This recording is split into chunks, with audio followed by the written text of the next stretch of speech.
نحمدہ و نصلی علی رسولہ الکریم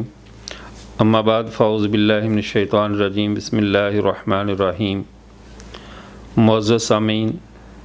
آج اللہ تعالیٰ کے فضل و کرم سے ہمارے اس کورس کا 14واں دن ہے جو العزیز اکیڈمی کی طرف سے آپ حضرات کی خدمت میں پیش کیا جا رہا ہے۔ سیدنا عیسیٰ علی نبینا علیہ الصلاۃ والسلام کی زندگی کے مختلف پہلوؤں پر گفتگو کرتے ہوئے آج ہم ان کی زندگی کے 14ویں پہلو،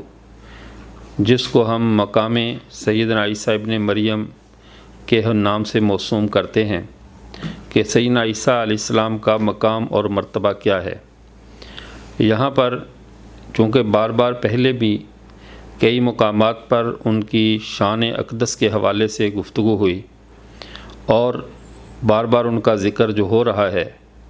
اور ہم ان کی شان اپنا ایمان سمجھ کر بیان کرتے ہیں اور ساتھ ساتھ یہ اپنی ایک ایمانی ذمہ داری بھی سمجھتے ہیں، چونکہ سیدنا عیسیٰ علی نبینا علیہ الصلاۃ والسلام سلسلہ انبیاء میں وہ مظلوم نبی ہیں جن کے بارے میں قوموں نے افراط و تفریط سے کام لیا۔ یہودیت ان کی جان کے دشمن ہوئے، عیسائیت نے ان کی شان میں اتنا غلو کیا کہ ان کو خدا کا بیٹا ابن اللہ بنا کر منصب الوہیت پر بٹھا دیا، اور قادیانیت اس شیطانی راہ پر چلی کہ جس میں یہودیت اور عیسائیت بھی پیچھے رہ گئی۔ ان کو کبھی تو آسمان پر لے گئے اور کبھی ان کی تذلیل کرنے میں انہوں نے کوئی دقیقہ فروگزاشت نہیں کیا۔ اور اس معاملے پہ راہ اعتدال وہی ہے جو ہمیں ہمارے پیغمبر حضرت محمد مصطفیٰ صلی اللہ علیہ وسلم کے ذریعے سے جو معلوم ہوئی۔ اور وہ راہ اعتدال کیا ہے؟ سیدنا عیسیٰ علیہ السلام کو ان تمام باتوں سے پاک سمجھنا جو ان کے بارے میں یہودیوں نے الزام لگائے، اور ان تمام مناسب کی بھی ان سے نفی کرنا جو کہ ان کو شان الوہیت پر فائز کر دیتے ہیں۔ وہ اللہ کے بندے ہیں، حضرت مریم علیہ السلام کے بیٹے ہیں، اور اللہ کے ایک جلیل القدر پیغمبر اور نبی ہیں جنہیں اللہ تعالیٰ نے بغیر باپ کے پیدا کیا اور پھر زمین پر سے ان کو زندہ بحفاظت آسمانوں پر اٹھا لیا، فرشتوں کے ماحول میں ان کو رکھا، قرب قیامت دوبارہ تشریف لائیں گے اور تمام ملل اور مذاہب کو ختم کر کے ایک اسلام کا جھنڈا لہرائیں گے۔ اور یہ امت مسلمہ کا عقیدہ ہے کہ وہ آخر میں آ کر رسول اللہ صلی اللہ علیہ وسلم کے پہلو میں دفن ہوں گے۔ آپ صلی اللہ علیہ وسلم نے خود بھی یہی فرمایا کہ میں عیسیٰ ابن مریم کے سب سے زیادہ قریب میں ہوں، کہ میرے اور عیسیٰ کے درمیان میں کوئی نبی نہیں ہے۔ اس اعتبار سے بھی آپ علیہ الصلاۃ والسلام سیدنا عیسیٰ علیہ السلام ان کا زمانہ بھی قریب ہے، اور سیدنا عیسیٰ علیہ السلام کو آپ صلی اللہ علیہ وسلم سے خاص قرب حاصل ہے۔ اور دوسرے وہ بعض روایات، جن روایات میں جن کو علامہ حفظ الرحمن سہاروی رحمۃ اللہ علیہ اور دیگر بعض لوگوں نے نقل کیا ہے کہ جنت کے اندر جا کر آپ صلی اللہ علیہ وسلم کا جن عورتوں سے نکاح ہوگا، ایک ان میں فرعون کی بیوی آسیہ ہے، اور دوسری حضرت عیسیٰ علی نبینا علیہ الصلاۃ والسلام کی والدہ محترمہ حضرت مریم ہیں، جن کے ساتھ جنت میں جا کر آپ صلی اللہ علیہ وسلم کا نکاح ہوگا۔ تو یہ سارے فضائل، یہ ساری نسبتیں حضرت عیسیٰ علیہ السلام کو حاصل ہیں، اور حضرت عیسیٰ علیہ السلام کا خاندان اتنا مبارک اور متبرک خاندان ہے۔ اللہ نے قرآن پاک میں سیدنا عیسیٰ علیہ السلام کے ننہالی خاندان کا تذکرہ فرمایا، اور پوری سورہ آل عمران حضرت عیسیٰ علیہ السلام کے جو نانا ابو ہیں حضرت عمران، انہی کے حالات اور انہی کے متعلقات پر اس پوری کی صورت اللہ تعالیٰ نے ان کے نام پر اتاری۔ اور یہ بات جہاں ذہن میں رہے کہ حضرت موسیٰ علیہ السلام کے والد محترم کا نام بھی عمران ہے۔ موسیٰ یہ عبرانی زبان کا لفظ ہے، مو پانی کو اور سا لکڑی کو کہتے ہیں، چونکہ ان کو صندوق میں ڈال کر پانی کے حوالے کر دیا گیا تھا، اس بنیاد پر ان کا لقب موسیٰ پڑا۔ ورنہ ان کا اصل نام عمرم بن عمران بن فاحص ہے، یعنی عمرم بن عمران بن فاحص، یہ عمرم ان کا اصل نام ہے۔ تو اسی طرز پہ چونکہ موسیٰ علیہ السلام کا جس طرح دادا کا نام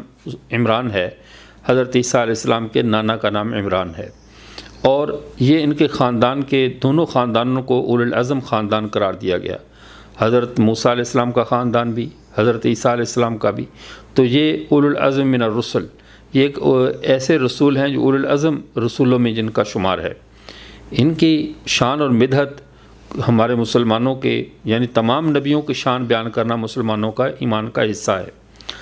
لیکن سر دست ہمیں ان کی شان بیان کرنے کی قادیانیوں کے مقابلے میں ضرورت کیوں پیش آتی ہے؟ اس لیے کہ ہم رسولوں کے درمیان تفریق نہیں کرتے۔ اگرچہ اللہ نے بعض رسولوں کو بعض رسولوں پر شان اور فضیلت دی ہے، لیکن جو تربیت ہمارے پیارے پیغمبر حضرت محمد رسول اللہ صلی اللہ علیہ وسلم نے فرمائی ہے، اپنی امت کی جو تربیت کی ہے کتاب و سنت میں، احادیث مبارکہ میں اور اپنے عمل کے ساتھ، وہ کسی بھی نبی کی شان میں تنقیص کا ہمیں درس نہیں دیا گیا، بلکہ آپ صلی اللہ علیہ وسلم نے باوجود کہ تمام انبیاء سے اعلیٰ شان رکھتے ہیں، باوجود کہ وہ تمام انبیاء کے لیے منصب بے امامت پر فائز ہیں، سارے انبیاء ان کے مقتدی ہیں، لیکن اس کے باوجود آپ علیہ الصلاۃ والسلام نے کبھی بھی کسی نبی پر اپنے آپ کو فضیلت دے کر بڑھا کر بیان نہیں کیا کہ جس کے ساتھ دوسرے انبیاء کے لیے تنقیص کا پہلو نکلے، بلکہ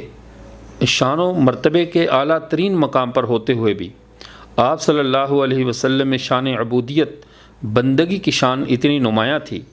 کہ دوسرے انبیاء کا تذکرہ کرتے ہوئے ہمیشہ ان کا ایک اضافی پہلو، ان کی شان کا پہلو بیان کرتے، تاکہ میری امت اس تربیت پر آئے کہ دوسرے نبیوں کی بھی کہیں تحقیر نہیں کرنی، توہین نہیں کرنی، بلکہ ان کو بھی عزت اور مقام ایسے ہی دینا ہے جیسے اپنے نبی کو عزت اور مقام دیتے ہیں۔ حضرت یوسف علیہ السلام کا تذکرہ ہوا تو آپ صلی اللہ علیہ وسلم نے اس واقعہ کو کہ جب یوسف علیہ السلام جیل میں تھے اور ان کو بلانے کے لیے بادشاہ نے قاصد کو بھیجا ان کی رہائی کے لیے، تو انہوں نے رہا ہونے سے انکار کر دیا، اور وہ انکار ان کا بلا وجہ نہیں تھا کہ شان نبوت پر جو ایک الزام عائد کیا تھا عزیز مصر کی بیوی نے، اس الزام کا پہلے تصفیہ اور صفائی ہوگی تو پھر میں باہر آؤں گا جیل سے، کیونکہ میرا منصب ایسا ہے، اگر اب میں بغیر اس تصفیے کے باہر آیا تو لوگ یہ کہہ سکتے ہیں کہ تھا تو معاذ اللہ مجرم تھا، اس نے عزیز مصر کی بیوی پہ دست درازی کی تھی، بس بادشاہ نے رحم کر کے چھوڑ دیا ہے۔ تو انہوں نے پہلے اپنے کردار کی 100% یعنی کلیئرنس کروائی، معاملہ صاف کروایا، پھر اس کے بعد وہ باہر آئے۔ تو آپ صلی اللہ علیہ وسلم نے اس واقعے کو تذکرہ کرتے ہوئے بخاری شریف میں حدیث ہے فرمایا، اگر اس یوسف کو بلانے والے اگر ان کی جگہ پر میں ہوتا، پھر کوئی مجھے بلانے کے لیے آتا تو میں اس کی بات کو قبول کر لیتا، کیونکہ یوسف کا یہ حوصلہ اور یوسف کی استقامت کو آپ صلی اللہ علیہ وسلم نے ان الفاظ سے خراج تحسین پیش کیا کہ اس نے عزیمت پر عمل کیا اور میں رخصت پر عمل کرتا۔ اس کا مطلب معادلہ یہ نہیں تھا کہ آپ صلی اللہ علیہ وسلم صاحب استقامت نہیں تھے، بلکہ مطلب اپنی امت کے ذہن میں یہ بات بٹھانی تھی کہ کسی بھی نبی کے بارے میں ان کے دل میں تنقیص کا پہلو نہ آ جائے۔ پھر حضرت یونس علیہ السلام کا تذکرہ ہوا تو آپ صلی اللہ علیہ وسلم ہے مجھے یونس کے اوپر جو ہے وہ مجھے ترجیح نہ دو۔ اسی طرح آپ صلی اللہ علیہ وسلم باوجود کہ سب سے عرفہ و اعلیٰ تھے، لیکن اپنی امت کی تربیت ایسے کی کہ کسی دوسرے نبی کی اہانت کا پہلو نہ نکلے، اور یہ امت مسلمہ کو یہ شرف حاصل ہے کہ تمام انبیاء علیہم الصلاۃ والسلام کا، چاہے وہ بنو اسرائیل کے انبیاء ہوں اور یا امیین کے اولاد ابراہیم سے اس سلسلے کے نبی ہوں، جس سلسلے کے بھی نبی ہوں، جن کے سروں پہ اللہ نے تاج نبوت رکھا ہے، ان کا انتہا درجے کا احترام کرتی ہے، ان کی شان میں ایک لمحے کے لیے بھی سوچتی بھی نہیں ہے کہ جس سے ان کی تنقیص کا، بے ادبی کا پہلو نکلتا ہو۔ اور جن کے سروں پہ اللہ نے شان تاج نبوت نہیں رکھا بلکہ شیطان نے تاج نبوت بنا کر خود رکھ دیا ہے اور وہ شیطانی سلسلے لے کر چلے ہیں، ان کا یہ امت کبھی بھی احترام نہیں کرتی، اور یہ دودھ کے ساتھ یعنی خالص چیز کے ساتھ کبھی 2 نمبر چیز کو مکس نہیں ہونے دیتی۔ یہ ہمیشہ اللہ کے سچے نبیوں کا انتہا درجے کا احترام کرتی ہے، بالکل ویسے ہی جیسے کذاب اور دجال لوگوں سے یہ انتہا درجے کی نفرت اور بغض رکھتی ہے۔ اب اگلی بات کی طرف آئیں۔ آپ صلی اللہ علیہ وسلم نے اس امت کی تربیت فرمائی کہ سچے نبیوں کا کیسے احترام کرنا ہے، اور یہ آپ صلی اللہ علیہ وسلم کے بعد چونکہ کذاب لوگوں کا سلسلہ شروع ہونا تھا، سچی نبوت تو آپ صلی اللہ علیہ وسلم پہ ختم ہو گئی، اب کسی بھی قسم کی کوئی بھی اصلی حقیقی مجازی ذلی بروزی نقلی اصلی کسی بھی قسم کی نبوت نئی اب نہیں آ سکتی۔ تو جب یہ آ نہیں سکتی، اب جن کذاب لوگوں نے آنا تھا ان کی بھی تو کوئی نہ کوئی صفات ہونی تھی۔ سابقہ نبیوں میں انبیاء کی تاریخ کو آپ پڑھ کر دیکھ لیں کتاب و سنت کی روشنی میں، کوئی نبی ایسا نہیں ملے گا جس نے اپنی کسی فضیلت کو دوسرے نبی کو گرانے کے لیے استعمال کیا ہو، اپنی امت کی نظر میں کسی پہلے نبی کی شان کو کم کیا ہو۔ ذخیرہ کتب احادیث میں، کتاب اللہ میں، تاریخ میں آپ کو ایسا کوئی واقعہ نہیں ملے گا کہ ہو نبی اور دوسرے نبی کی تنقیص کرے، ہو نبی اور دوسرے نبی کی اہانت پر، بے ادبی پر، اسے نیچا گرانے پر، اس کے مقام کو ختم کرنے پر اپنے مقام کا اجرا کرے اور اپنے آپ کو اونچا ثابت کرے۔ ایسا کبھی بھی نہیں ہوا۔ یہ نئی طرز قوم میں متعارف کروائی ہے مرزا غلام محمد قادیانی نے، اور ایسے متعارف کروائی کہ باقاعدہ بڑی مہم کے ساتھ اس نے سیدنا عیسیٰ علیہ السلام کی اہانت کے درواستے پر چلا، اور باقاعدہ روحانی خزائن جلد 18 صفحہ نمبر 240 پہ مرزا غلام محمد قادیانی کہتا ہے کہ اب دیکھیے حضرت عیسیٰ علیہ السلام کے معاملے میں کس قدر دیدہ دلیری کے ساتھ روحانی خزائن جلد نمبر 18 صفحہ نمبر 240 پہ دافع البلا میں کہتا ہے، ابن مریم کے ذکر کو چھوڑو، اس سے بہتر غلام احمد ہے۔ کبھی بھی آپ کو سچے آسمانی سلسلوں میں یہ آواز سننے کو نہیں ملے گی کہ ایک نبی یہ کہے دوسرے نبیوں کو چھوڑو، ان سے بہتر میں ہوں، یعنی انا ولا غیری کا یہ دعویٰ آپ کو کہیں بھی نبوت کے سلسلے میں نہیں ملے گا۔ یہ مرزا غلام محمد قادیانی کا یہ شیطانی سلسلہ ہے جس کے اندر مرزا غلام محمد قادیانی باقاعدہ دافع البلا صفحہ نمبر 240 روحانی خزائن صفحہ نمبر 240 پہ اور دافع البلا کے صفحہ نمبر 20 پہ یہ کہتا ہے کہ ابن مریم کے ذکر کو چھوڑو، اس سے بہتر غلام احمد ہے۔ اب یہاں پہ قادیانی چونکہ نام ہے دجل اور فریب کا، اور اگر جھوٹ نہ بولے اور جھوٹ بھی ایسا کہ بالکل جو جڑیں ہلا دینے والا ہو اور انتہائی فریب کاری پر مبنی ہو، ایسا جھوٹ نہ بولے تو وہ پکا قادیانی نہیں ہوتا، وہ بھی کچا قادیانی ہوتا ہے۔ اور پکا کا جتنا پختہ جھوٹ بولے گا، پختہ دجل کرے گا، اتنا ہی پختہ وہ قادیانی ہوگا، اتنا ہی وہ پرانا تربیت یافتہ ہوگا۔ اب یہاں پہ قادیانی دھوکہ دینے کے لیے کہتے ہیں کہ مرزا غلام محمد قادیانی نے جو ایسی باتیں لکھی ہیں یہ عیسائیوں کے مقابل لکھی ہیں، یہ عیسائیوں کے لیے ان کا جواب دیا ہے بر صغیر پاک و ہند میں، چونکہ عیسائیوں کی حکومت تھی، اور ان کے مقابلے کے لیے یہ باتیں لکھی۔ اور اس راز کو بھی آج میں فاش کروں گا کہ مرزا غلام محمد قادیانی نے عیسائیت کا مقابلہ کیا تھا انگریز عیسائی حکومت کے دور میں، عیسائیوں کے خلاف جو مضامین لکھے تھے اور بڑے سخت مضامین لکھے تھے، اس کا اصل یعنی ریزن کیا تھا، اصل اس کا سبب اور وجہ اس کی اصل کیا تھی، اس پر بھی بات کریں گے۔ لیکن اب ایک بات کو پہلے سمجھ لیں۔ اب یہاں پہ بساؤ کا تحقیق کے راستوں میں تھوڑا سا ایک باریک فرق ہوتا ہے، جس کے سمجھنے سے لوگ راہ راست پر بھی آ سکتے ہیں اور جس کے نہ سمجھنے سے وہ گمراہی کے دلدل میں بھی گر سکتے ہیں۔ وہ فرق کیا ہے؟ مرزا غلام محمد قادیانی یہ عیسیٰ علیہ السلام کے مقابل تھا یا عیسائیت کے مقابل تھا؟ یہ باریک فرق ہمارے وہ قادیانی کرم فرما سمجھ لیں تو اللہ ان کے لیے ہدایت کے راستے آسان فرما دیں گے۔ مرزا غلام محمد قادیانی نے تاثر یہ دیا کہ یہ عیسائیوں کے مقابل ہے، اور پوری جنگ اس نے سیدنا عیسیٰ علیہ السلام کے خلاف لڑی ہے۔ عیسیٰ علیہ السلام کا وجود یہ ایک الگ شخصیت ہے، اور عصر حاضر میں جو عیسائیت ہے یہ ایک الگ موضوع ہے۔ تو مرزا غلام محمد قادیانی کی عیسیٰ علیہ السلام کے ساتھ جو ان عیسائیوں کے ساتھ جنگ ہے، لوگ اس کو نظریات کی جنگ سمجھتے ہیں، آئیڈیالوجیز کی جنگ، یہ نظریاتی جنگ سمجھتے ہیں، نہیں، یہ شخصیات کی جنگ تھی۔ اس نے اس کو نظریات کی جنگ سے نکال کر شخصیات کی جنگ پر لے کر آیا ہے۔ نظریات کی جنگ ہوتی تو عیسائیت کے عقائد و نظریات کے جو غلط نظریات تھے ان کی بے خونی کی جاتی۔ اگر عیسائی اس عقیدے پر تھے کہ حضرت عیسیٰ علیہ السلام ابن اللہ ہیں تو اس کے رد کرنے کے لیے کیا پہلے علماء نے کام نہیں کیا تھا؟ مولانا رحمۃ اللہ کرانوی رحمۃ اللہ علیہ، حضرت مولانا قاسم نانوتوی رحمۃ اللہ علیہ، کتنے کتنے اکابرین بڑے گزر چکے جنہوں نے قادیانیت اپنے عیسائیت کا ناطقہ بند کر دیا تھا اور پوری قوت دلیل کے ساتھ قادیانیوں کے عیسائیوں کے دجل اور فریب کا پردہ چاک کیا اور ان کے عقیدوں کو غلط ثابت کیا۔ اور مولانا علی حسن موہانی رحمۃ اللہ علیہ انہوں نے بھی اس پہ بہت اعلی استفسار میں لکھا، تو بہت کچھ لکھا جا چکا تھا۔ کیا مرزا عیسائیوں کے غلط عقیدوں کے رد کے لیے سیدنا عیسیٰ علیہ السلام کی توہین ضروری تھی؟ کیا سیدنا عیسیٰ علیہ السلام کی توہین کا راستے سے ہی عیسائیت کا رد کر سکتی تھی قادیانیت؟ ایسا نہیں تھا۔ مرزا غلام محمد قادیانی نے نظریات کی جنگ کو شخصیات کی جنگ پر لے کر آیا اور سیدنا عیسیٰ علیہ السلام کو اپنے فریق مخالف کے طور پر پیش کیا اور عیسائیت کو چھوڑ دی۔ عیسائیوں میں آپ کہیں کہ عیسائی بھی جب اس وقت دیکھا مرزا غلام محمد قادیانی کی تحریروں کو تو یقیناً ایک اشتعال کا پیدا ہونا ایک فطرتی امر تھا،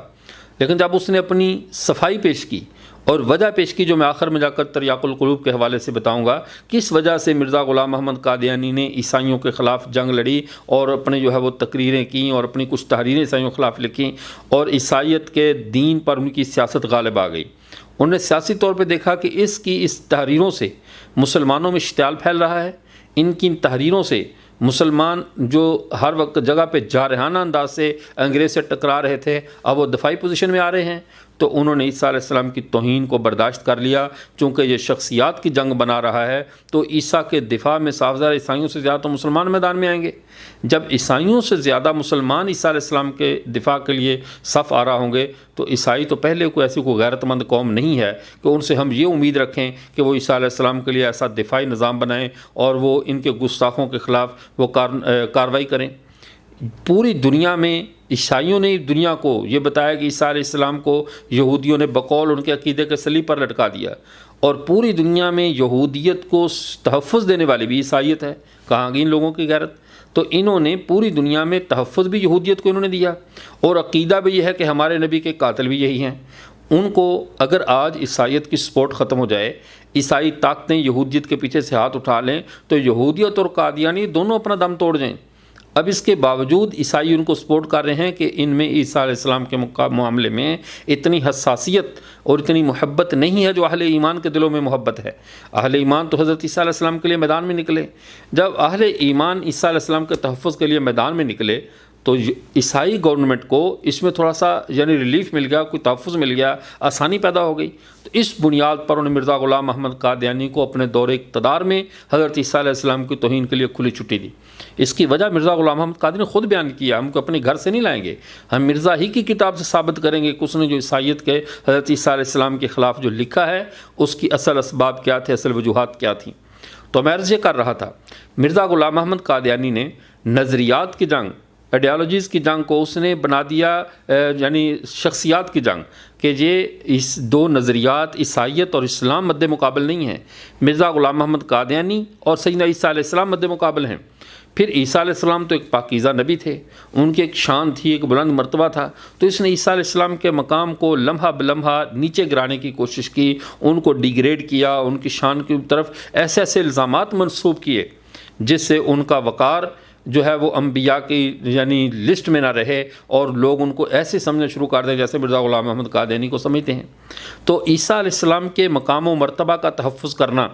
قادیانیت نے سیدنا عیسیٰ علیہ نبینا علیہ الصلوۃ والسلام کے اوپر حملہ آور ہوئی ہے، اور انہوں نے سیدنا عیسیٰ کی شان کو مجروح کیا ہے۔ اس لیے کہیں بھی مرزا غلام محمد قادیانی یا قادیانیت بمقابلہ عیسائیت نہیں ہے۔ آج بھی پوری دنیا میں قادیانی اس بات پہ زور لگاتے ہیں کہ عیسیٰ علیہ السلام فوت ہو گئے،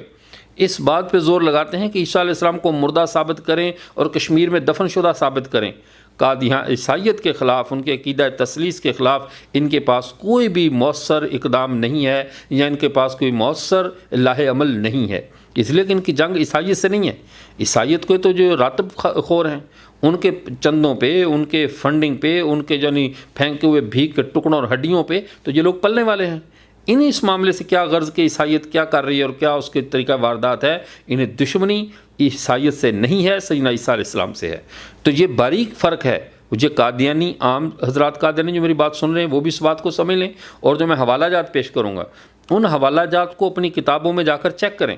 اور جا کر دیکھیں کہ کیا یہ باتیں عیسائیت کے خلاف ہیں یا عیسیٰ علیہ السلام کے خلاف ہیں۔ عیسائیت کو نیچا دکھانے کے لیے ایک نبی کی شان گرانا ضروری ہے؟ یہ کون سی عقل کا یعنی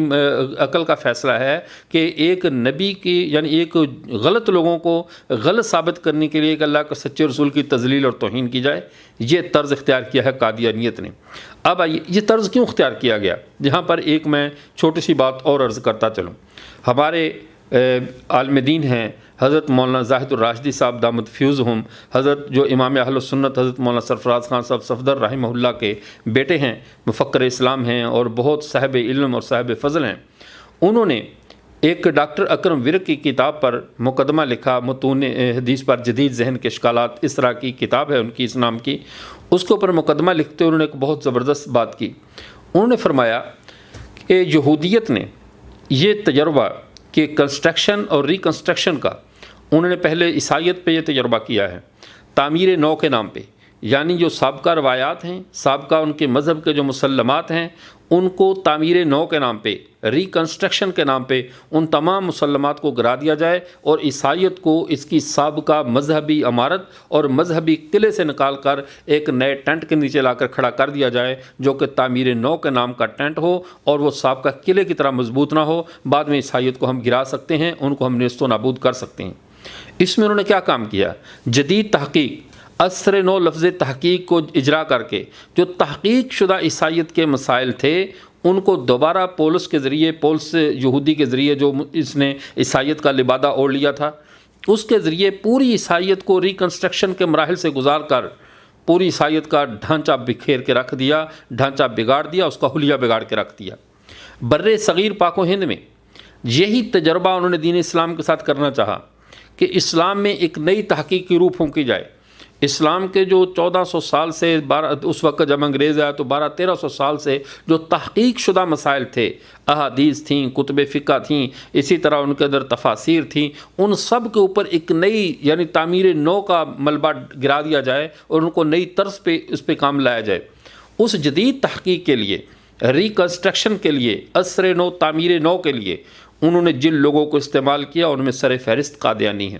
اس پر پھر کبھی انشاءاللہ ان کی یعنی کتابوں کے حوالے سے بتاؤں گا کہ کس طرح قادیانی اس معاملے میں خوشی کا اظہار کرتے ہیں کہ فلاں فلاں آدمی نے یورپ میں یہ کہا آؤ ہندوستان میں چلتے ہیں، وہاں پہ اسلام کی تعمیر نو کا کام چل رہا ہے، یعنی یہاں پہ کنسٹرکشن کا کام چل رہا ہے اور اس کے جو مستری ہیں، اس کے جو ٹھیکیدار ہیں، وہ قادیانی مستقل کیسے محنت کر رہے ہیں، تو اس میں اس تعمیر نو پہ اس اسلام کی پوری عمارت اور ڈھانچے اور پورے سرکل کو گرا کر نیا سرکل قائم کرنے کے لیے، نئی عمارت کھڑی کرنے کے لیے جو قادیانیت محنت کر رہی تھی، اس کو ان دنوں پورے یورپ میں سراہا جا رہا تھا۔ پوری دنیا کے یہودی اور عیسائی اس معاملے کو بڑی سنجیدگی سے لے رہے تھے اور آپس میں وہ خوشی کا اظہار کر رہے تھے کہ ہندوستان میں ایک نئی انگڑائی ہے، تحقیق کے نام پہ کبھی فقہ میں شکوک و شبہات پیدا کیے جا رہے ہیں، کبھی حدیث میں پیدا کیے جا رہے ہیں، کہیں سے منکرین حدیث نکل رہے ہیں، کہیں سے منکرین فقہ نکل رہے ہیں، کہیں سے منکرین قرآن نکل رہے ہیں، کہیں سے منکرین صحابہ، منکرین اہل بیت، طرح طرح کی مخلوقات جو ہے وہ تحقیق کے نام پہ میدان میں وہ جو کل بلاتے ہوئے کیڑے نکل رہے ہیں، اور انہی میں سب سے جو خطرناک جرثومہ ہے وہ قادیانیت کا ہے، جو تحقیق کے نام پہ پورے ذخیرہ حدیث کے بارے میں کبھی یہ کہتا ہے ہم اپنی مرضی کی حدیثیں لیتے ہیں، باقی کو ردی کی ٹوکری میں ڈال دیتے ہیں، وہ حدیثیں لیں گے جو ہمارے مطابق ہوں گی، ہماری وحی کے مطابق، باقی ہم ردی کی ٹوکری میں ڈال دیں گے۔ تو یہی کام تو عیسائیت کے ساتھ یہودیت نے کیا کہ انہوں نے اس کو ریکنسٹرکشن کے نام پہ سابقہ تمام روایات کو ردی کی ٹوکری میں ڈال دیا، اور وہی کام قادیانیت نے اسلام کے ساتھ کیا کہ اسلام کے مکمل ذخیرہ علم کو، ان کے تسلسل کو اٹھا کر ردی کی ٹوکری میں ڈال کر اپنی طرف سے ایک نئے مذہب کا اجرا کیا، نبی بھی نیا، خدا بھی نیا، کتاب بھی نئی، ہر چیز دنیا میں نئی لانچ کر دی، اور لوگوں کو کہا یہ اصل اسلام ہے، حقیقی اسلام احمدیت وہ ہم ہیں، باقی یہ سب کو سب یہ حقیقی نہیں ہے۔ یہ اچانک حقیقی جو اسلام ہے وہ انگریز کی سرپرستی میں زمین سے نمودار ہو گیا۔ تو بہر کے فرض کرنے کا مطلب یہ ہے کہ یہ ریکنسٹرکشن کے نام پہ پھیلایا گیا فتنہ ہے، جس نے عیسائیت کو کچھ نہیں کہا اور عیسیٰ علیہ السلام کو یعنی معاف نہیں کیا، ایک نبی کو آڑ بنا کر سیدنا عیسیٰ علیہ السلام کو یعنی ٹارگٹ پہ رکھ کے ان کی تذلیل کی، ان کی توہین کی، اور اس کے مد مقابل اپنا ایک نبی مارکیٹ میں لے آئے جسے مرزا غلام محمد قادیانی کہتے ہیں۔ اب دیکھیے میں قادیانیوں کی کتب سے وہ حوالے آپ کے سامنے رکھتا ہوں جس میں قادیانیوں نے، مرزا غلام محمد قادیانی نے باقاعدہ سیدنا عیسیٰ علیہ نبینا علیہ الصلوۃ والسلام کے مقام اور مرتبہ کو نیچے گرایا ہے۔ حالانکہ ہمارا امت مسلمہ کا عقیدہ کیا ہے؟ ہمارا امت مسلمہ کا عقیدہ ہماری کتب فقہ میں ہر جگہ پر، امت فتاویٰ میں موجود ہے، کسی بھی نبی کی ادنا سی توہین بھی کفر ہے، کسی بھی نبی کی شان میں ادنا سی گستاخی بھی کفر ہے۔ لیکن مرزا غلام محمد قادیانی اگر یہ دعوی نبوت نہ بھی کرتا، جس کے بقیہ جو انتہا درجے کے کفریہ پہلو ہیں ان سب سے ہم نظر انداز بھی کر لیں، ان کو ہم چھوڑ بھی نہ سر دست، ایک عیسیٰ علیہ السلام کی توہین اس کا اتنا بڑا جرم ہے جو اسے کبھی معاف نہیں کیا جا سکتا، اور نہ جو اس کی وجہ سے مسلمانوں کی صفوں میں بیٹھ سکتا ہے۔ یہ علیہ السلام کی صفوں میں بیٹھنے کے قابل نہیں ہے، صرف عیسیٰ علیہ السلام کی توہین کی وجہ سے۔ اب دوسری جگہ پر دیکھیے، یہ روحانی خزائن ہے، جلد نمبر 21 صفحہ نمبر 99 ہے، براہین احمدیہ حصہ پنجم، روحانی خزائن جلد 21 صفحہ 99۔ مرزا غلام محمد کہتا ہے، پس اس امت کا یوسف یعنی یہ عاجز اسرائیلی یوسف سے بڑھ کر ہے، کیونکہ یہ عاجز قید کی دعا کر کے بھی قید سے بچایا گیا، مگر یوسف بن یعقوب قید میں ڈالا گیا۔ یعنی جو اسرائیل کا یوسف ہے اس سے اس امت کا یوسف یعنی یہ عاجز مرزا غلام محمد قادیانی یہ اس سے بڑھ کر ہے۔ ایسا سلطان رہی کی طرح بڑھ کے مارنے والا عاجز آپ نے کہیں سنا ہے، دیکھا ہے؟ ایسی ڈھینگے مارنے والا عاجز بھی ہے اور بڑھ کر ہے، یہ کیسی عاجزی ہے؟ ایسا پیکج آپ نے کہیں نہیں دیکھا ہوگا، یہ قادیانی کے پاس ملے گا کہ یہ عاجز یوسف سے بڑھ کر ہے، ساتھ عاجز بھی ہے اور ساتھ بڑھ کر بھی ہے۔ یہ عاجزی عجیب قسم ہے عاجزی کی، جس میں ڈھینگیں اور بڑکیں فلم سٹاروں کی طرح ماری جا رہی ہیں اور ساتھ ساتھ عاجزی کا اظہار بھی ہے۔ اور یہ آسمانی سلسلوں کے تمام اللہ کے بھیجے ہوئے نبیوں میں دیکھیں، ان میں شان عبودیت ہوتی ہے، کسی میں کبر نہیں پایا جائے گا۔ اور جعلی سلسلوں میں دیکھ لیں تو انا والا غیری، میرا دعویٰ، میرے نشانات، میری علامات، میرے معجزات، میری تحریریں، میرے ساتھ، یہ سارے کے سارے دعوے جو کبر کے ساتھ بنے ہوئے ہوتے ہیں، یہ کذاب لوگوں کے سلسلوں میں پائے جاتے ہیں۔ اور قادیانیت اس دور کا سب سے بڑا کذاب اور دجال اور مسلمہ کذاب سے بھی بڑھ کر ہے، اس لیے اس کے دعووں میں آپ کو ایسا کبر ملے گا کہ عقل دنگ رہ جاتی ہے۔ دیکھیں لفظ عاجز استعمال کر رہا ہے اور کہہ رہا ہے میں بڑھ کر ہوں، عاجزی اور بڑھوتری یہ دو متضاد چیزیں جمع کر رہا ہے اپنی کتاب روحانی خزائن براہین احمدیہ حصہ پنجم اور روحانی خزائن جلد 21 صفحہ 99 پہ۔ دوسرا حوالہ دیکھیں، یہ اس کی کتاب روحانی خزائن جلد 22 اور اس کے اندر بعض اعتراضات کا جو حقیقت الوحی میں اس نے جوابات دیے، اس کے اندر یہ کہتا ہے، یہ روحانی خزائن جلد 22 صفحہ 152، اس کے اوپر سوالوں کے جواب دیتے ہوئے بعض اعتراضات کے حقیقت الوحی کے اندر اس نے جوابات دیے۔ اب یہ قادیانی کہتے ہیں کہ یہ تو عیسائیوں کے مقابلے میں کارروائی تھی، مرزا صاحب نے جو بھی لکھا ہے عیسائیت کے مقابل لکھا ہے، تو یہ عیسائیت کے مقابل ہے، تذلیل ایک نبی کی جا رہی ہے، اہانت ایک وقت کے نبی کی ہو رہی ہے، جلیل القدر پیغمبر کی ہو رہی ہے، اور کہہ رہے ہیں ہم عیسائیت کے مقابل میں۔ تو کیا عیسائیت کے مقابل میں جب اس نے یہ کہا، اور یہ آپ کے علم میں شاید ہو نہ ہو یہ بات، مرزا غلام محمد قادیانی نے جو یہ طرز اختیار کیا کہ عیسائیت کے رد میں اس نے عیسیٰ علیہ السلام کو موضوع تان بنایا، تان و تشنیع کا نشانہ بنایا، پھر اس کے جواب الجواب میں پھر ہندوؤں کا حوصلہ کھلا، انہوں نے اسلام پر اعتراض کرنے کے لیے ستیارت پرکاش لکھی اور موضوع بحث بنایا رسول اکرم صلی اللہ علیہ وسلم کی ذات اقدس کو، اور اس کا سبب تھا مرزا غلام احمد قادیانی۔ پہلے ستیارت پرکاش کے ابتدائی ابواب میں اس نے صرف اسلام کے ان پہلوؤں پر سوالات کیے تھے، ان پنڈت دیانت سرسوتی وغیرہ جیسے لوگوں نے، کہ جن میں صرف وہ بات کو سمجھنا چاہتے تھے۔ لیکن جب مرزا نے یہ طرز اختیار کیا اور ان دشمنوں کو حوصلہ دیا کہ نہیں، نبی کی ذات کو موضوع بحث بناؤ، نظریات کی جنگ کو شخصیات کی جنگ پر لاؤ، تو جب یہ شخصیات کی جنگ پر لے کر آیا تو نتیجہ یہ نکلا کہ اس نے عیسیٰ علیہ السلام کو موضوع بحث بنایا، ہندوؤں نے، آریاؤں نے اپنی کتاب ستیارت پرکاش میں ہمارے پیغمبر کی ذات کو موضوع بحث بنا لیا۔ اب یہ کہتا ہے، مجھے قسم ہے اس ذات کی جس کے ہاتھ میں میری جان ہے، اگر مسیح ابن مریم میرے زمانہ میں ہوتا۔ اب اس میں قادیانی یہ نہیں کہہ سکتے اس سے مراد وہ تھا جو پولس نے کہا جس کو ابن اللہ سمجھتے تھے، اور یہ وہ یہاں ابن مریم کی تصریح کر رہا ہے۔ عیسائی تو اس کو ابن مریم نہیں ابن اللہ کہتے تھے، یہ تو مسئلہ مسلمانوں کا ہے کہ مسلمانوں نے ابن مریم کہتے، ابن اللہ نہیں کہتے۔ وہ کہتا ہے اگر مسیح ابن مریم میرے زمانہ میں ہوتا، مجھے قسم ہے اس ذات کی جس کے ہاتھ میں میری جان ہے۔ تو اس طرح قسمیں کھا کر، جس طرح اس نے صفحہ 152 پہ حقیقت الوحی میں یہ بات کی، تو دشمن کی عبارتوں پہ ایسی قسمیں نہیں کھائی جاتی۔ عیسائیت نے اگر انجیل میں یہ لکھا تھا تو یہ تو اگر بالفرض اس کے دماغ میں یہ تھا کہ میں اسلام کی طرف سے دفاع کر رہا ہوں، تو یہ باتیں مسلمانوں کی طرف سے تو نہیں ہو سکتی۔ لیکن اس نے قسم کھا کر کہا، مجھے قسم اس ذات کی جس کے قبضہ میں میری جان ہے، اگر مسیح ابن مریم میرے زمانہ میں ہوتا تو وہ کام جو میں کر سکتا ہوں وہ ہرگز نہ کر سکتا، اور وہ جو نشان مجھ سے ظاہر ہو رہے ہیں وہ ہرگز نہ دکھلا سکتا۔ یہ اس نے حضرت عیسیٰ علیہ السلام کی اہانت کی اور اپنے آپ کو ان سے بڑھ کر ثابت کیا۔ اب قادیانی یہ بھی کہہ سکتے ہیں کہ اس میں تو یہ سوال ہے، سوال کے اندر کسی نے پوچھا تو اگر جواب دیکھیں، پورا جواب اس اعتراض کے اندر اس نے تسلیم کیا کہ بالکل میری شان سیدنا عیسیٰ علیہ السلام سے بڑھ کر ہے، اور یہ اس امت کے اس فرد کی یعنی جس امت کا مسیح آیا ہے اس کی شان کا بڑھنا ضروری ہے، بہی معنی کہ عیسیٰ علیہ السلام یہودیوں کے ایک مخصوص چھوٹے سے قبیلے کے لیے بھیجے گئے تھے، اور میں ایک آخری دین اور عالمگیر دین کے لیے مسیح بھیجا گیا ہوں، میری شان ان سے بڑھ کر ہے۔ پورے جواب میں اس نے اس بات کو ثابت کیا۔ تو کیا قادیانی اب بھی کہیں گے کہ یہ عیسائیوں کے مقابلے میں بات کہی جا رہی ہے؟ یہ عیسائیوں کے مقابلے میں نہیں، یہ عیسیٰ علیہ السلام کی توہین کی جا رہی ہے، اور اس توہین کا نام رکھا گیا کہ عیسائیت کا مقابلہ ہو رہا ہے۔ جب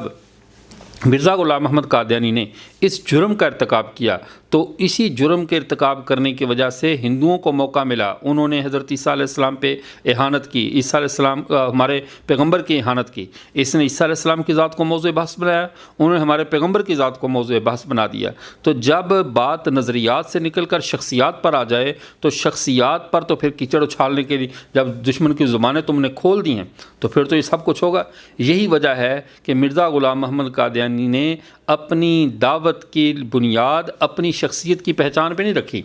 عیسیٰ علیہ السلام کی شخصیت کو مجروح کرنے پہ اپنے مذہب کی بنیاد رکھی ہے۔ اس نے اپنے مذہب کی بنیاد اپنی شخصیت کے تعارف پہ نہیں رکھی۔ حالانکہ نبیوں کا جو مزاج ہوتا ہے وہ اپنے کردار کو قوم کے سامنے پیش کرتے ہیں۔ سرکار دو عالم صلی اللہ علیہ وسلم نے جب اپنی نبوت کا اعلان کیا تو سب سے پہلے قوم کے سامنے کس چیز کو رکھا؟ لبثت فیکم عمرا هل وجدتمونی صادقا ام کاذبا، میں تمہارے اندر عمر کا ایک حصہ گزار چکا ہوں، تم نے مجھے سچا پایا ہے یا جھوٹا پایا؟ میرے کردار کے بارے میں تمہارے کیا افکار ہیں؟ ذرا اپنے خیالات کو واضح کرو۔ تو سب نے کہا جربنا کا غیر مرہ فما وجدنا فیک الا صدقا، اے محمد صلی اللہ علیہ وسلم آپ کا 1000 بار تجربہ کیا ہے، سچ ہی سچ ہے آپ کے پاس اور کوئی دوسری بات نہیں ہے۔ تو یہ وہ گواہی تھی جو پوری قوم نے سیدنا محمد رسول اللہ صلی اللہ علیہ وسلم کے بارے میں دی۔ مرزا غلام محمد قادیانی کے بارے میں اب تو قادیانی یہ کہتے ہیں کہ نبی جب دعوت دیتا ہے پہلے لوگ اس کی تعریف کرتے ہیں، بعد میں اس کے بارے میں تو اعتراضات ہوتے ہیں، لیکن یہ محض ایک بہانہ ہے جان چھڑانے کے لیے۔ کیا مرزا قادیانی نے کبھی اپنے کردار کو اس طرح پیش کیا جیسے انبیاء پیش کرتے ہیں؟ اور دوسری بات یہ کہ مرزا غلام محمد قادیانی کی پہلی زندگی جس وقت تک اس نے کفریہ کام نہیں کیا تھا تو ظن بالمومنین خیرہ کے قبیل کے تحت اگر مولانا محمد حسین بٹالوی رحمۃ اللہ علیہ نے یا مولانا کسی اور عالم نے اس کی کچھ تعریفی کلمات کہہ دیے تو وہ ایک اس وقت تک یہ اس نے کفریہ کام شروع نہیں کیا تھا، تو اس وقت انہوں نے اس کو مسلمان کہہ دیا۔ اب جب یہ کفر کے راستے پہ چلا اب اس کے کردار کے اوپر ہر چیز کو چیک کیا جائے گا، چونکہ جب اس نے ہر راستہ ایسا اختیار کیا جس میں سب سے پہلے شخصیت کو پرکھا جاتا ہے تو اس کے بعد اس کے نظریے کو لیا جاتا ہے۔ یہ نبوت کا راستہ کوئی آسان راستہ تو نہیں ہے۔ اور دوسری بات اب تو شخصیت کو بھی نہیں پرکھا جائے گا، کیوں؟ جب نبی آنا ہی نہیں ہے تو ہمیں شخصیت کو پرکھنے کی بھی ضرورت نہیں۔ لیکن جو ہمارے علماء تم سے یہ کہتے ہیں کہ مرزا قادیانی کی ذات پر بات کرو، وہ اس لیے نہیں کہتے کہ ہمیں یقین ہے کہ وہ ذات میں اچھا نکلا ہے تو وہ پھر قابل تسلیم ہو جائے گا۔ وہ کذاب اور دجال ہے، تمہارے اوپر جو کفر کے پردے پڑے ہوئے ہیں، تمہارے اوپر سے وہ دبیز کفر کی چادر اتارنے کے لیے تمہیں کہتے ہیں اس کی ذات کا مطالعہ کر لو، تمہاری آنکھوں پہ جو کفر کی پٹی بندی ہے جو اتر جائے گی۔ تو اب مرزا غلام محمد قادیانی نے اپنی ذات کو دعوت میں پیش نہیں کیا، بلکہ اس نے کیا کیا؟ عیسیٰ علیہ السلام کی ذات کو تنقید کے لیے پیش کر دیا کہ وہ ایسے ہیں تاکہ میری نبوت کی گاڑی چلنے کے لیے میں قوم کو اس طرف لگا دوں اور میں اپنا کام کر گزروں۔ اب اس کی جو شخصیت تھی، اس کی جو ذات تھی، اب اس کے جو امر واقعہ اس کے اوپر جو الزامات ہیں کیا وہ اس کی زندگی میں موجود ہے یا نہیں؟ قوم پہلے کیا کہتی ہے یا بعد میں کیا کہتی ہے، اس سے غرض نہیں ہے۔ غرض یہ ہے کہ جس نے نبوت کا دعویٰ کیا اس کی اپنی زندگی معیار نبوت پر اترتی ہے پوری یا نہیں اترتی؟ مرزا قادیانی کبھی بھی نبوت و کیا شرافت کے معیار پہ بھی پورا نہیں اتر رہا۔ اب اگلی بات کو دیکھیے، مرزا غلام محمد قادیانی نے عیسیٰ علیہ السلام کی دوسری جگہ پر توہین کیسے کی ہے، اور پھر یہ کہنا کہ یہ سب کچھ ہم نے اس لیے کیا کہ اس کا تعلق جو ہے وہ عیسائیت کا رد کیا ہے۔ عیسائیت کا رد نہیں، عیسیٰ علیہ السلام کا دشمنی عیسائیت سے نہیں ہے، قادیانیوں کی عیسیٰ علیہ السلام سے دشمنی ہے۔ یہ کتاب ہے روحانی خزائن جلد نمبر 11 اور یہ انجام آتم، تو اس کے صفحہ نمبر 299 90 91 پہ حضرت عیسیٰ علیہ السلام کے بارے میں کیسی یعنی بیہودہ اس نے ہرزہ سرائی کیا ہے۔ کہہ رہا ہاں آپ کو گالیاں دینے اور بد زبانی کی اکثر عادت تھی اور آپ جاہل عورتوں اور عوام ادنا بات میں غصہ آ جاتا تھا، اپنے نفس کو جذبات سے روک نہیں سکتے تھے، مگر میرے نزدیک آپ کی یہ حرکات جائے افسوس نہیں، کیونکہ آپ تو گالیاں دیتے تھے اور یہودی ہاتھ سے کسر نکال لیا کرتے تھے۔ یہ بھی یاد رہے کہ آپ کو کسی قدر جھوٹ بولنے کی بھی معاذ اللہ عادت تھی۔ تو یہ الزامات سیدنا عیسیٰ علیہ السلام پر عائد کیے جا رہے ہیں، یہ الزامات کسی پولس پہ عائد نہیں کیے جا رہے، کسی فرضی مسیح پہ عائد نہیں کیے جا رہے، یہ الزامات عیسیٰ علیہ السلام پہ عائد کر رہا ہے۔ اور پھر اس کے بعد اس کا یہ کہنا کہ میرے نزدیک اس کا مطلب ہے یہ عیسائیوں، یہودیوں یا کسی اور کتاب کا مسئلہ نہیں ہے، یہ بات اس کی اپنی تحقیق ہے، اس کے اپنے نزدیک یہ بات ہے کہ عیسیٰ علیہ السلام معاذ اللہ بد اخلاق تھے، بد زبان تھے، جھوٹ بولنے کی عادت تھی، اور یہودی ان کی پھر نہ وہ یعنی مارتے تھے ہاتھوں کے ساتھ، اور جو زبان سے گالیاں دیتے تھے۔ ایسا مزاج ایک نبی کی ایسی منظر کشی، ایسی کری شکل بنا کر قوم کے سامنے پیش کرنا، یہ خدمت اسلام ہے یا اہانت اسلام ہے؟ یہ اسلام کی خدمت کے نام پر کی جانے والی وہ بدترین تخریب کاری ہے جو قادیانیت نے سر انجام دی ہے۔ اس کے بعد مرزا غلام محمد قادیانی اپنی ازالہ اوہام نامی کتاب کے اندر سیدنا عیسیٰ علیہ السلام کا وہ جو مردوں کو زندہ کرنے والا اور اسی طرح جو ہے وہ کوڑیوں کو تندرست کرنے والا، نابیناؤں کو بینائی دینے والا عمل تھا، اس کو کہتا ہے کیونکہ عمل طرب، یہ صفحہ نمبر 256 ہے روحانی خزائن، اور صفحہ 257 پہ حاشیے میں اس نے اس کی وضاحت کی۔ کہتا ہے کہ جس کو زمانہ حال میں مسمرزم کہتے ہیں، ایسے ایسے عجائبات پوری دنیا میں پھیلے ہوئے ہیں، اور یہ اس مسمرزم کی وضاحت کی پہلے، کیونکہ یہ مسمرزم، یہ مسمر نام کا جرمن کا ایک ڈاکٹر تھا، وہ آدمی کی قوت متخیلہ کو اپنے قابو میں کر کے اس کا علاج کیا کرتا تھا، تو اس کو ہپناٹائز کرنا یا مسمرزم کرنا کہا جاتا، اسی کے نام پہ پھر یہ اس کا نام مسمرزم پڑا۔ تو اب اس مسمر نامی ڈاکٹر کی یہ تحقیق کو کہہ رہا ہے کہ یہ ہوتا ہے، یہ پہلے سے ہوتا چلا آیا ہے، اور عیسیٰ علیہ السلام کا یہ جو مردوں کو زندہ کرنا، یہ سب کچھ کرنا، کہہ رہا ہے یہ عمل طرب یعنی وہی مسمرزم ہی تھا جس کو میں نے عمل طرب اس کا نام رکھا ہے، اور یہ عیسیٰ یاسا نبی جو تھے وہ ان سے کامل درجہ رکھتے تھے، ان سے بھی زیادہ بہتر تھے۔ یعنی عیسیٰ علیہ السلام کا جو عمل ہے ہمارے معاشرے میں اس بات کو سمجھنے کے لیے یوں سمجھ لیں جیسے ہمارے کہتے ہیں نظر بندی کرنا، یعنی آنکھوں کو دھوکہ دینا، نظر بندی کرنا، حقائق کچھ اور ہوں دکھانا کچھ اور، تو یہ کام کرنے کو ہپناٹائز کرنا کہا جاتا ہے۔ یہ کہتا ہے عیسیٰ علیہ السلام یہی کام کرتے تھے، آنکھ کی نظر بندی کرتے تھے، دھوکہ دیتے تھے، ورنہ حقیقت ایسے نہیں تھی۔ کہتا ان کے معجزات کی یہ کتاب ہے ازالہ اوہام، صفحہ نمبر ہے اس کا ازالہ اوہام کا صفحہ نمبر 306 سے لے کر 309 تک، اور روحانی خزائن جلد 3 صفحہ نمبر 256 سے 57 اور 58 تک، یہ مرزا قادیانی نے عیسیٰ علیہ السلام کی اہانت کی ہے اور اس کے مقام کو گرانے کی کوشش کی، اور کہتے ہیں یہ تو عیسائیت کے مقابلے میں ہے۔ کون سا عیسائیت کا مقابلہ ہے؟ یہ کس نوعیت کا مقابلہ ہے کہ ایک نبی کی شان کو گرا رہے ہو اور کہہ رہے ہو ہم عیسائیت کا مقابلہ کر رہے ہیں؟ اس کے بعد مرزا غلام محمد قادیانی مزید سیدنا عیسیٰ علیہ السلام کی اہانت کرتے ہوئے کہتا ہے، حضرت یحییٰ اور حضرت عیسیٰ علیہ السلام کا تقابل کرتے ہوئے کہتا ہے کہ اس سے حضرت عیسیٰ مسیح کی راست بازی اپنے زمانے میں دوسرے راست بازوں سے بڑھ کر ثابت نہیں ہوتی، بلکہ یحییٰ نبی کو اس پر ایک فضیلت ہے کیونکہ وہ شراب نہیں پیتا تھا، اور کبھی نہیں سنا گا کہ کسی فاحشہ عورت نے آ کر اپنی کمائی کے مال سے اس کے سر پر عطر ملا ہو، یا ہاتھوں اور اپنے سر کے بالوں سے اس کے بدن کو چھوا تھا، یا کوئی بے تعلق جوان عورت اس کی خدمت کرتی تھی۔ اس وجہ سے خدا نے قرآن میں یحییٰ کا نام حصور رکھا، مگر مسیح کا یہ نام نہ رکھا، کیونکہ ایسے قصے اس نام کے رکھنے سے مانے تھے۔ یعنی کہ اللہ کو بھی علم قصوں کے ساتھ ہوا عیسیٰ علیہ السلام کا، معاذ اللہ کے خود علم میں نہیں تھا کہ عیسیٰ علیہ السلام پاک صاف ہیں، یا قصے یہ حقیقت کا رنگ رکھتے تھے، اسی وجہ سے اللہ نے کا نام حصور نہیں رکھا۔ یہ قادیانی کیسا دجل کر رہا ہے کہ عیسیٰ علیہ السلام کی شخصیت کو بد کردار ثابت کرنے کے لیے نوجوان عورت، اس کا جو ہے برہنہ عورت، اور پھر اس کا وہ بد کردار عورت کا آپ کے بعد جسم پر عطر ملنا اور یہ کرنا، تو یہ ساری کی ساری کیسی کری منظر کشی کر رہا ہے۔ اور جب قادیانی سے پوچھو کہ یہ عیسیٰ علیہ السلام کی اہانت ہے، کہتے ہیں یہ بات تو انجیل میں لکھی ہے۔ اب انجیل میں دیکھیے کہ انجیل میں جو بات کی گئی ہے، اس بات کو پڑھ کر کبھی بھی انسان کے دل میں وہ ایک بے ادبی والا، وہ ایک بیہودہ، یعنی جس کو یعنی ہمارے معاشرے میں ایک گندا کلچر جس کو کہہ سکتے ہیں، وہ ذہن میں نہیں آتا، گندی سوچ ذہن میں نہیں آتی اس کو پڑھ کر۔ یہ عیسیٰ علیہ السلام کے بارے میں جس طرح کی یہ منظر کشی کر رہا ہے، کیا انجیل میں بھی ایسے لکھا ہوا ہے، یا اپنے گند اور بھڑاس کو نکالنے کے لیے انجیل کی عبارتوں کا سہارا لے رہا ہے؟ انجیل کے اندر یہ لوکا کی انجیل، مقدس لوکا اس کا نام ہے اس کا، اور اس کا باب نمبر ہے 7۔ اس کے باب نمبر 7 میں آیت نمبر اس کی 36 ہے، اس کے اوپر یہ کہتے ہیں فریسیوں میں سے۔ اب اس بات کو سنیے، اور مرزا قادیانی نے کیا کہا ہے، دونوں میں فرق دیکھ لیجیے۔ قادیانیت عیسائیت کے مقابل نہیں، عیسیٰ علیہ السلام کے مقابل ہے۔ مرزا قادیانی نے عیسائیت کا رد نہیں کیا، عیسیٰ علیہ السلام کا رد کیا ہے۔ دشمنی ان کو سیدنا عیسیٰ علیہ السلام سے تھی۔ کہتا ہے فریسیوں میں سے کسی نے اسے دعوت دی کہ میرے ہاں کھانا کھا، اور وہ فریسی کے گھر جا کر کھانا کھانے بیٹھا۔ یہ آیت نمبر اس کی 36 ورس نمبر 36 ہے، لوکا کی انجیل باب نمبر 7۔ اور دیکھو اس شہر میں ایک گناہ گار عورت تھی جو یہ معلوم کر کے کہ اس فریسی کے گھر میں کھانا کھانے بیٹھا ہے سنگ مرمر کے عطردان میں عطر لائی اور اس کے پاؤں کے پاس روتی ہوئی پیچھے کھڑی ہو کر آنسو سے اس کے پاؤں بھگونے لگی اور اپنے سر کے بالوں سے پونچھ کر اس کے پاؤں کو مقرر چوما اور عطر ملا۔ اس فریسی نے جس نے اس کی دعوت کی تھی یہ دیکھ کر اپنے میں کہنے لگا اگر یہ نبی ہوتا تو جانتا کہ یہ اس عورت اس کے قدموں کو چھوتی ہے وہ کون ہے اور کیسی عورت ہے، یعنی یہ کہ یہ تو گناہ گار ہے۔ اور یسوع سے مخاطب ہو کر اس نے کہا اے شمعون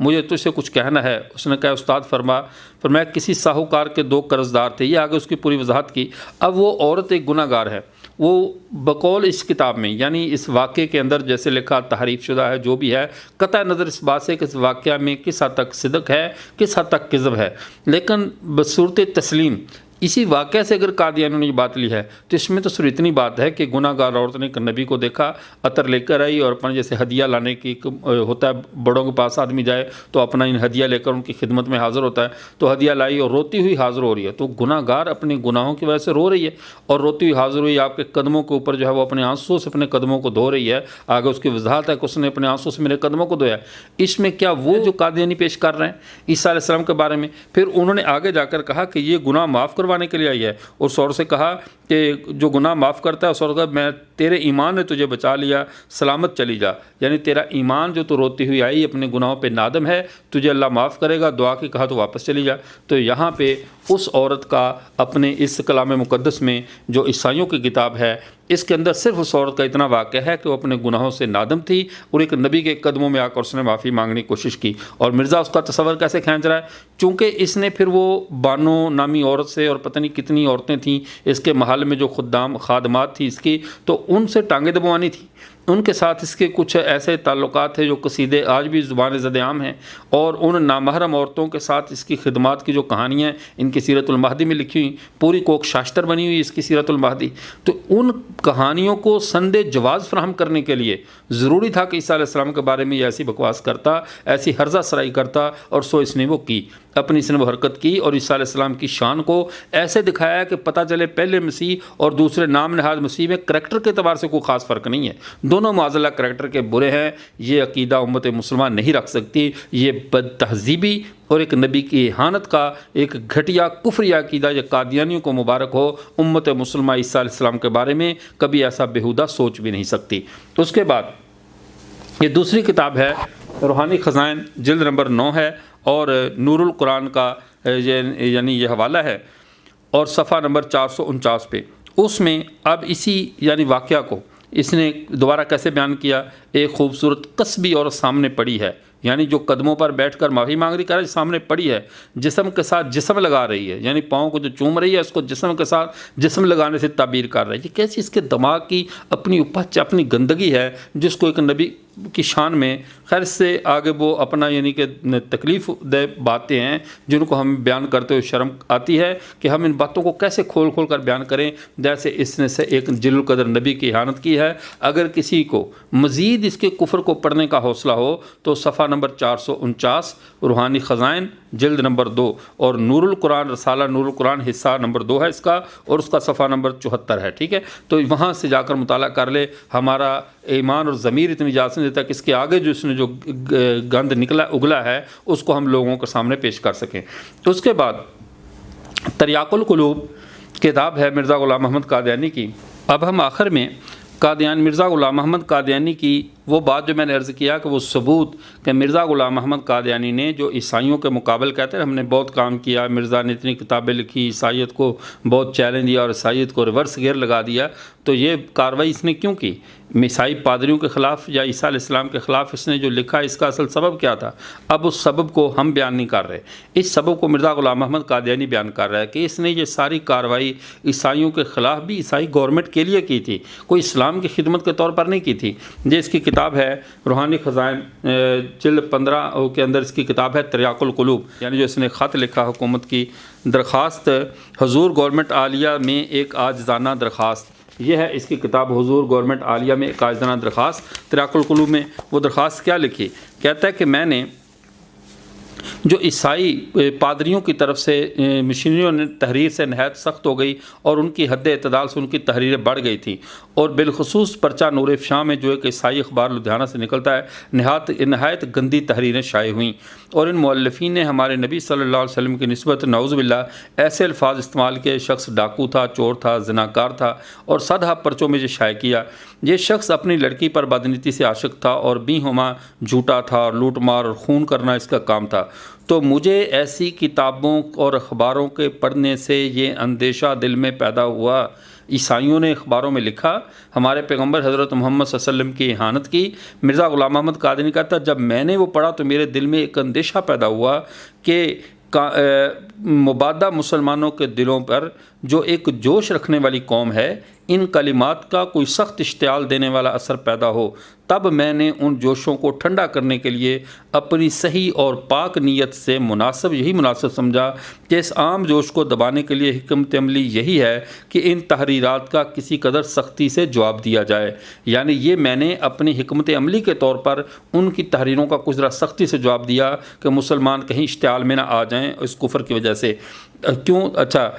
تا سریع الغضب انسانوں کو جوش فروغ ہو جائیں اور ملک میں کوئی بد امنی پیدا نہ ہو۔ انگریزی سلطنت کو بدامنی سے بچانے کے لیے مرزا غلام محمد قادیانی نے عیسائیت کے خلاف یا عیسائی پادریوں کے خلاف کچھ لکھا، چونکہ انہوں نے ہمارے پیغمبر کی توہین کی تھی۔ اس توہین کے بدلے میں ادھر اشتعال پیدا ہو سکتا تھا، جس کے بدلے میں پورے ملک میں بدامنی پیدا ہوتی اور انگریزوں کے لیے پریشانی بنتی۔ تو انگریزوں کو پریشانی سے بچانے کے لیے کہہ رہا ہے میں نے یہ کوشش کی۔ آگے کہتا ہے تب میں نے بمقابل ایسی کتابوں کے جن میں کمال سختی سے بد زبانی کی گئی تھی چند ایسی کتابیں لکھیں جن میں کسی قدر بالمقابل سختی تھی، کیونکہ میرے کانشنس نے قطعی طور پر یہ مجھے فتویٰ دیا کہ اسلام میں جو بہت وحشیانہ جوش والے آدمی موجود ہیں، ان کے غیظ و غضب کی آگ بجھانے کے لیے یہ طریق کافی ہوگا، کیونکہ عوض معاوضہ کے بعد کوئی گلہ باقی نہیں رہتا۔ سو یہ میری پیش بینی کی تدبیر صحیح نکلی، اور ان کتابوں کا یہ اثر ہوا کہ ہزاروں مسلمان جو پادری عماد الدین وغیرہ کی تیز اور گندی تحریروں سے اشتعال میں آ چکے تھے، یک دفعہ ان کا اشتعال فروغ ہو گیا، ٹھنڈا ہو گیا، کیونکہ انسان کی یہ عادت ہے کہ جب سخت الفاظ کے مقابل پر اس کا عوض دیکھ لیتا ہے تو اس کا وہ جوش باقی نہیں رہتا۔ بئی ہما میری تحریر پادریوں کے مقابلے پر بہت نرم تھی، گویا کچھ بھی نسبت نہ تھی۔ ہماری محسن گورنمنٹ خوب سمجھتی ہے کہ مسلمانوں سے ہرگز یہ نہیں ہو سکتا کہ کوئی پادری ہمارے نبی صلی اللہ علیہ وسلم کو گالی دے تو ایک مسلمان اس کے عوض حضرت عیسیٰ کو گالی دے، کیونکہ مسلمانوں کو دلوں میں دودھ کے ساتھ ہی اثر پہنچتا ہے کہ آگے کہ وہ جیسا کہ ہمارے نبی سے محبت رکھتے ہیں ایسے حضرت عیسیٰ سے محبت رکھتے ہیں۔ یہ بات اس نے بالکل درست کہی کہ عیسیٰ علیہ السلام سے ہم ویسے محبت رکھتے ہیں۔ آگے جا کر کہتا ہے کہ کسی مسلمان یہ حوصلہ نہیں کہ تیز زبانی کو اس حد تک پہنچائے جس حد تک ایک متعصب عیسائی پہنچا سکتا ہے، اور مسلمانوں میں یہ ایک عمدہ سیرت ہے جو فخر کرنے کے لائق ہے کہ وہ تمام نبیوں کو جو حضرت صلی اللہ علیہ وسلم سے پہلے ہو چکے ہیں ایک عزت کی نگاہ سے دیکھتے ہیں۔ اور آگے پھر جا کر کہتا ہے کہ میں تمام مسلمانوں سے، اور میں دعوے سے کہتا ہوں کہ میں تمام مسلمانوں میں سے اول درجہ کا خیر خواہ گورنمنٹ انگریزی کا ہوں، کیونکہ مجھے 3 باتوں نے خیر خواہی میں اول درجہ کا بنا دیا۔ اول والد مرحوم کے اثر نے، دوم اس گورنمنٹ کے احسانوں نے، تیسرے خدا تعالیٰ کے الہاموں نے۔ ان 3 چیزوں نے مجھے انگریز کا فرما بردار انگریزی گورنمنٹ کا بنا رکھا ہے، گورنمنٹ انگریزی کا۔ اب یہ صفحہ نمبر 490 سے 491 تک شروع ہونے والی یہ کہانی،